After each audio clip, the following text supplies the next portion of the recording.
Panik atak bir çeşit korku koşullanmasıdır.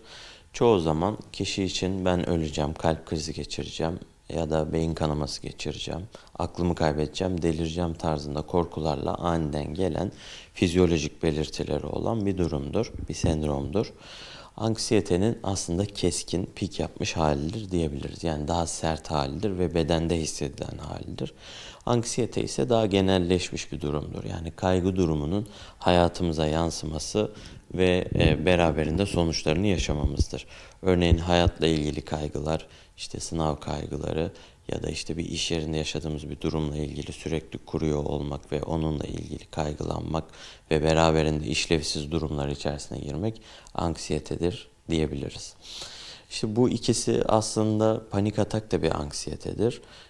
İkisinin tedavisi nasıl olabiliyor?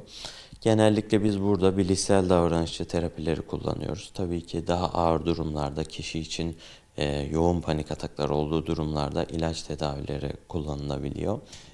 Toplumumuzda maalesef çok yanlış inanışlar, farklı yollar var. Aslında terapisi ya da tedavisi daha kolay.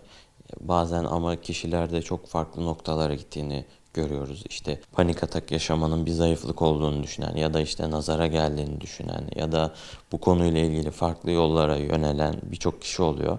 Ben onlara söylemek isterim ki panik atak sandığınız kadar korkunç ya da zararlı bir durum değil. Tedavi almak çoğu zaman daha iyi ve daha kolay. Lütfen hatalı yollara yönelmeyin. İnternet araştırmalarında baktığınız zaman genellikle iyi hissetmeniz pek mümkün değil. Çünkü oradaki içerikler aslında siz okuyun, tüketin diye oluşturulmuş içerikler ve panik atak yaşayan kişilerin yazdığı yorumlar da sizi pek iyi etkilemeyecektir. Çünkü herkes farklı deneyimler ve yoğun deneyimlediğinizde olumsuz yorumlarınız çok olur. Onları okudukça da siz sanki öyle yaşayacakmış gibi deneyimlersiniz. Bunlardan uzak durmanızı tavsiye ederim. Bunun dışında panik atak ve anksiyete bozukluklarının tedavisi çok iyi planlanmalıdır. Kişiye özel olmalıdır. Çünkü herkes aynı yaşamaz.